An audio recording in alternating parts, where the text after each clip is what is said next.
जय श्री गणेश।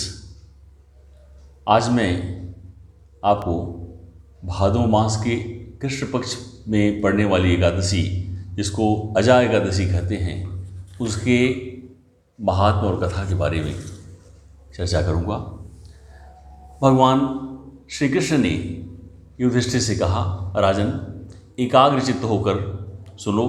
भाद्रपद मास के कृष्ण पक्ष में पड़ने वाली एकादशी का नाम अजा एकादशी है और यह एकादशी सभी प्रकार के पापों को दूर करने वाली है।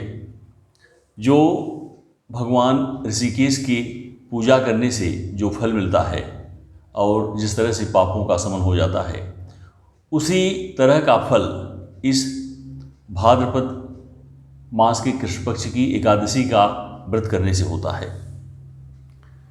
आपने राजा हरिश्चंद्र का नाम सुना ही है और पूर्व काल में हरिश्चंद्र एक विख्यात चक्रवर्ती राजा थे, जो समस्त भूमंडल के स्वामी और सत्य प्रतिज्ञ थे। एक समय किसी कर्म का फल भोग प्राप्त होने पर उन्हें राज्य से भ्रष्ट होना पड़ा, पदच्युत होना पड़ा। राजा ने अपनी पत्नी और पुत्र को भी बेच दिया, फिर अपने को भी बेच दिया। पुण्यात्मा होते हुए भी उन्होंने एक चांडाल की दास्ता स्वीकार करके मुर्दों का कफन लिया करते थे। इतने पर भी निर्विशेष हरिश्चंद्र सत्य से विचलित नहीं हुए। चांडाल की दास्ता करते उनके वो अनेक वर्ष बीत गए। इससे राजा के मन में बड़ी ग्लानि और चिंता हुई। वे अत्यंत दुखी होकर सोचने लगे, क्या करूं, कहाँ जाऊं, कैसे मेरा उद्धार होगा। इस प्रकार चिंता करते करते वे शोक के समुद्र में डूब गए।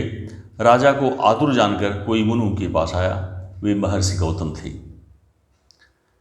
श्रेष्ठ ब्राह्मण को आया देखकर नृपश्रेष्ठ ने उनके चरणों में प्रणाम किया और दोनों हाथ जोड़कर गौतम के सामने खड़े होकर अपना सारा दुखमय समाचार का सुनाया।